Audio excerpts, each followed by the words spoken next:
Water canal road.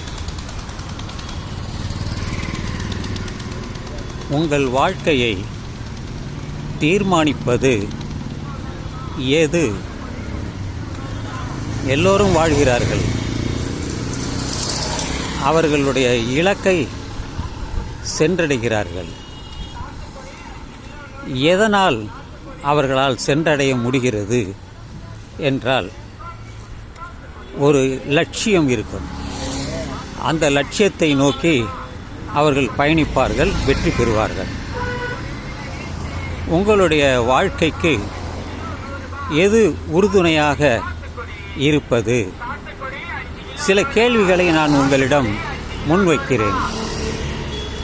நீங்கள் பயின்ற கல்வியா? நீங்கள் பார்க்கக்கூடிய கோவில்களில் இருக்கக்கூடிய தெய்வங்களா? நீங்கள் வானத்தில் பார்க்கக்கூடிய நட்சத்திரங்கள், சூரியன், கிரகங்கள், இவைகளா? அல்லது உங்களுடைய குல தெய்வமா? எது என்று நீங்கள் சற்று சிந்தித்தால் உங்களுக்கு பலர் சொன்னது பொருந்தாது. நிச்சயமாக அவை பொருந்தாது. ஏனென்றால் மனிதனுடைய வாழ்க்கை முன்னேற்றத்திற்கு உறுதுணையாக இருப்பது அவனுடைய கல்விதான் முதலில். பிறகு அவனுக்கு கிடைக்கக்கூடிய அனுபவங்கள். மூன்றாவதாக அவன் மற்றவர்களிடம் இருந்து தெரிந்து கொள்வது. இவைகள்தான் அவனுடைய வாழ்க்கையை தீர்மானிக்கிறது. சிலர் வானத்தை பார்த்துவிட்டு, நட்சத்திரங்களை பார்த்துவிட்டு, இந்த நட்சத்திரம் உங்களுக்கு பொருத்தமான நட்சத்திரம், உங்களுடைய வாழ்க்கை அது தீர்மானிக்கும் என்று ஜோதிட வல்லுநர்கள் சொல்வார்கள். ஜோதிட வல்லுநர்கள் அந்த 12 ராசி, விருச்சிகம், அது மட்டுமின்றி 27 நட்சத்திரங்கள். வானத்தில் நாம் பார்க்கக்கூடியது வெறும் 27 நட்சத்திரங்களா என்றால், பிரகஸ்பதி என்ற ஒரு வானியல் நிபுணர் இருந்தார்.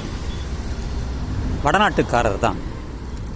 அவர் துல்லியமாக இந்த நட்சத்திரங்களை பார்த்து பெயர் வைத்தார். அஸ்வினி, பரணி, கார்த்திகை, மிருகசீரிடம், ரேவதி, ரோஹிணி என்று 27 நட்சத்திரங்கள்.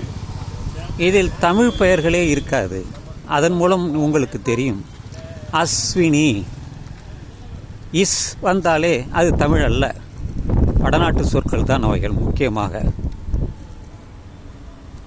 இப்படி இருக்கையிலே அந்த நட்சத்திரங்கள் எவ்வளவு தூரத்தில் இருக்கிறது என்று பார்த்தால் பில்லியன் கணக்கில் தொலைவில் இருக்கிறது.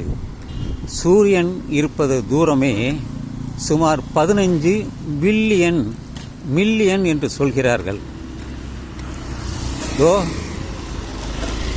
நிலவிற்கு செல்லக்கூடிய அந்த தூரமே சுமார்